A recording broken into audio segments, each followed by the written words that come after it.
राधे राधे, हर हर महादेव। कैसे हैं आप सभी? आशा करती हूँ अच्छे होंगे, स्वस्थ होंगे। सबसे पहले आप सभी को नाग पंचमी पर्व की बहुत बहुत बहुत शुभकामनाएं। महादेव करे आप सबके भंडार भरे रहें, आप सबके ऊपर भगवान की असीम अनुकंपा और आशीर्वाद भर भर के बरसे। तो चलिए आइए वीडियो की शुरुआत करते हैं। आज इस वीडियो में, चूँकि आज नाग पंचमी का दिन है और आज दिन है शुक्रवार का, तो आज के दिन हम लोग जानेंगे कि शुक्रवार के दिन ऐसे देखिए, ऐसे तो जो कार्य है ये आपको हर शुक्रवार अगर आप करें तो माता महालक्ष्मी की आपके ऊपर असीम असीम असीम अनुकंपा होगी। लेकिन अगर ये कार्य आप रोज़ नहीं भी कर पा रहे तो कम से कम आज अर्थात 9 तारीख से लेके 13 तारीख तक कंटिन्यू आपको जो एक कार्य बताने जा रही हूँ वो आपको 9 से 13 तारीख तक कंटिन्यू देखना है या करना है। इसके बारे में हम लोग लास्ट में बात करते हैं। लेकिन शुक्रवार वाले दिन ऐसे छोटे छोटे से कार्य, ऐसे देखिए, ये जो नॉर्मल काम मैं बताने जा रही हूँ, जो ये नॉर्मल सी रेमेडीज़ मैं बताने जा रही हूँ, ये नॉर्मली पर डे हम लोगों के घर में अगर हम लोग कर सकें तो माता महालक्ष्मी की असीम अनुकंपा बरसेगी। लेकिन समय अभाव के कारण, गृहस्थी के दबाव में, या फिर आप बोल सकते हैं कि रिस्पॉन्सिबिलिटियों में इंसान इतना उलझ जाता कि हर एक चीज़, कितनी बार तो ऐसा होता है, कितनी ही चीज़ें हम लोग जानते हैं लेकिन जानने के बावजूद हम लोग कर नहीं सकते। तो ऐसी स्थिति में हम लोगों को क्या करना? तो हम लोगों को कम से कम ये जो नियम हैं, जो छोटे छोटे से कार्य हैं, ये जैसा कि मैंने पहले दिन वाले की गुरुवार वाले दिन ऐसा क्या कर सकते हैं ये मैंने आपको बताया। आज इस वीडियो में हम लोग जानेंगे कि हर शनिवार, माफ़ कीजिएगा, हर शुक्रवार को आप ऐसा क्या कर सकते हैं कि माता महालक्ष्मी आपसे और आपके परिवार से सदैव प्रसन्न रहें और आपके घर के भंडार सदैव भरे रहें। तो ऐसे छोटे छोटे से कार्य आप क्या कर सकते हैं? तो चलिए आइए जानते हैं। तो सबसे पहले कम से कम हर शुक्रवार को ये कार्य आप अवश्य करिए। अगर आप कैपेबल हैं तो आप हर शुक्रवार को ना किसी गरीब को कपड़े अवश्य दान करिए। और ये नहीं कि आप उतारे हुए कपड़े दे दीजिए। अगर आप, जैसे कि मैंने पहले कहा, अगर आप कैपेबल हैं तो ठीक है, तो आप किसी भी, अगर नहीं बहुत किसी को दे पा रहे ना, एक छोटी सी कन्या को भी एक फ्रॉक ही गिफ्ट कर दीजिए। लेकिन एक शुक्रवार करके देखिए, आपको खुद को बहुत अच्छा फील होगा। देखिए, रेमेडीज़ को परे हटा के अगर चलते हैं तो ये तो कर्माज में भी ऐड होते जाते हैं। जैसे कि हमेशा कहती हूँ, कर्म अच्छे करने चाहिए। आके तो परमपिता परमेश्वर की इच्छा, जैसा हमें फल मिलना होगा वो तो मिल ही जाएगा। लेकिन कर्म अगर हम लोग अच्छे करते जाएंगे, पर निंदा से दूर रहेंगे, सबके लिए भला सोचेंगे, मन में छल कपट का भावना नहीं रखेंगे, तो स्वतः ही हमारे कार्य बनते चले जाएंगे। तो चलिए, तो जैसा कि पहले ही कहा आपको, अगर हर फ्राइडे नहीं भी कर सकते, मंथ में एक फ्राइडे भी कोशिश करिए कि किसी को एक रुमाल ही गिफ्ट कर दीजिए। ऐसे रुमाल देना नहीं चाहिए, मतलब मैंने एक एग्जांपल कहा कि कुछ भी एक छोटा, या फिर आपका कोई स्पेशल डेज होता है, आपके एनिवर्सरी होती है, आपके जन्मदिन होते हैं, उसी दिन ये कार्य कर लीजिए। ठीक है, तो ये कार्य करना है आपको। और हर शुक्रवार को आपको क्या करना है, घर में जो गोबर के कंडे होते हैं उसके ऊपर कपूर रख के आपको पूरे घर में धूनी देनी है। ये कार्य मैंने आपको बृहस्पतिवार के दिन भी करने को कहा है। ये कार्य आप शनिवार वाले दिन, मतलब कहिए तो सप्ताह में रोज़ अगर शाम को ये कार्य आप करते हैं ना, तो आप अपने घर से नेगेटिविटी को कोसों दूर भगा देते हैं।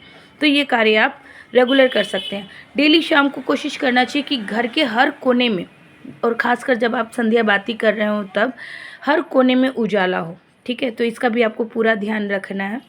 इसके साथ, जैसा कि आपको पहले ही कहा कि शुक्रवार का दिन है और ख़ासकर सावन का माह चल रहा है, तो सावन के माह में भी और अन्य, मतलब सावन के अलावा भी अगर आप हर शुक्रवार को ही ये कार्य करते हैं, देखिए शुक्रवार वाले दिन अगर आप शिवलिंग पर प्रदोष काल में जल चढ़ाते हैं, और चूँकि मंदिर में जाके चढ़ा रहे हैं या फिर आप घर में ही चढ़ा रहे हैं, तो जहाँ भी आप शिवलिंग पे जल चढ़ा रहे हैं वहीं पर बैठकर पहले आपने जल चढ़ा लिया, एक घी का दीपक आपको प्रज्वलित करना है। शुक्रवार वाले दिन अगर आप बेल के पेड़ में थोड़ा सा मीठा, जैसे कि ये जो कथन है ये आपको पंडित मिश्रा जी ने अपनी कथा में भी कहा है कि बेल के पेड़ में हर शुक्रवार की शाम को प्रदोष काल में आप थोड़ा सा गुड़ या शक्कर चढ़ा सकते हैं, उसके साथ ही वहाँ घी का दीपक प्रज्वलित करते हैं।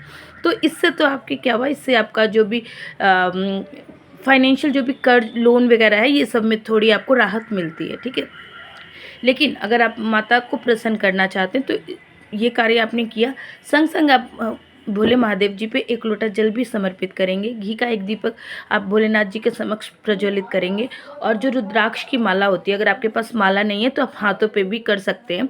108 बार ओम नमः शिवाय मंत्र का आपको जाप करना है। इससे भी माता महालक्ष्मी अत्यंत प्रसन्न होती है और भोले बाबा की तो कृपा बरसती ही बरसती है। इसके साथ ही आपको क्या करना है कि माता शुक्रवार वाले दिन माता महालक्ष्मी को ना खीर का जो भोग होता है वो अत्यंत प्रिय होता है। तो आप कोशिश करिए कि हर शुक्रवार को आप अपने घर में खीर अवश्य बनाइए। खीर में आप वो खीर ना मिश्री की खीर हो तो अति उत्तम होगी। और उसमें चावल, मिश्री, दूध ये तो रहेगा, उसमें आप कुछ दाने मखाने के भी मिक्स करिएगा। और उसके बाद सर्वप्रथम उसे माता महालक्ष्मी के भोग समर्पित करिएगा। घर की कन्या को खिलाइएगा। और उसके बाद घर की कन्या क्या, अगर आपको आपके आसपास कोई अन्य कन्या भी है, कन्या, तो आप उसे भी वो प्रसाद स्वरूप खिला सकते हैं, ठीक है। और उसके बाद सब परिवार मिल बांट करके खाइएगा। देखिएगा इससे आपसी प्रेम तो बढ़ेगा ही बढ़ेगा, माता महालक्ष्मी की कृपा भी आप पे और आपके परिवार पे बरसना प्रारंभ ही हो गई है। मतलब समझिए आप ये थॉट्स अंदर लेके आए हैं और आपके काम बनना स्टार्ट हो चुके हैं। ये फीलिंग्स आप लेके ही चलिए। इसके अलावा ना शिवलिंग पर एक कार्य और कर सकते हैं। अगर आपके घर में किसी भी युवक या युवती की विवाह में देरी हो रही है, ठीक है, तो ऐसी स्थिति में क्या करना है उन लोगों को कि शिवलिंग पर एक लोटा जल समर्पित करना है। 5 मिठाई शुक्रवार वाले दिन 5 सफ़ेद मिठाई समर्पित करनी है। बेलपत्र अर्पित करना है और इलायची बाबा पे अर्पित करनी है, ठीक है।